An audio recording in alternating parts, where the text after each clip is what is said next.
Our next speaker is Miss Charlotte Rose Lamont. Please come to the microphone.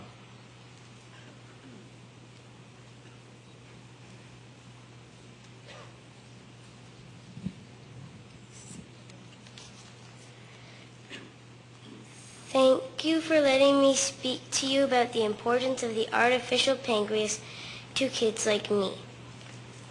My name is Charlotte Rose Lamont. I am 9 years old. I found out I had type 1 when I was 6.5. It's hard for me to remember what it was like to simply eat when I was hungry and drink when I was thirsty, just like everyone else. Here's what you probably already know about life with diabetes. I prick my finger every single time I eat. I prick my finger many other times each day. I wear an insulin pump that is attached to my body. I have to call my parents each time I eat when I'm on a play date. I never, ever get a break. Here's what you may not know. It is extra hard to check your blood if you are a kid because sometimes other kids see you and say that it's gross. That really hurts my feelings. Some kids have dangerous low blood sugars without even feeling it. That happens to me sometimes. I go low almost every day, sometimes as low as 30 before I realize it. If a grown-up has a blood sugar of 30, they would be in big trouble. My parents, doctors, teachers, and my school nurse are all very worried about all of my lows. Many other kids with type 1 have the same challenge.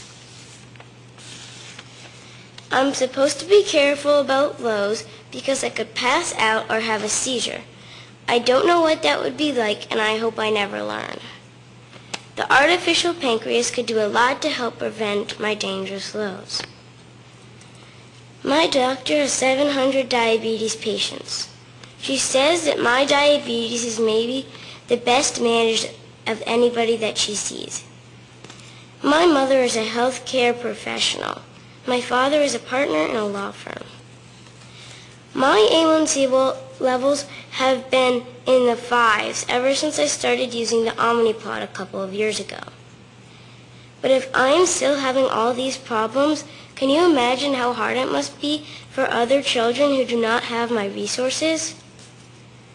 My mom says that if she were speaking here, she would get down on her knees and beg for you to move the artificial pancreas forward. I am definitely not comfortable getting down on my knees. But I do want the artificial pancreas getting just as much as she does, maybe even more. And if you do allow children to test the artificial pancreas, I will be your first volunteer. Also, my parents can double check everything to be sure that I am safe. Nick Jonas sings a song called A Little Bit Longer. It's about how hard it is to have to keep on waiting and waiting for better treatment and a cure for diabetes. It is really hard to wait when the treatment is out there ready to be used. One of the lines in his song is, "You don't know what you've got until it's gone, and you don't know what it's like to feel so low." I think if more people knew how hard it was to live with diabetes, then we would not have been having this meeting today, and we would already have the artificial pancreas.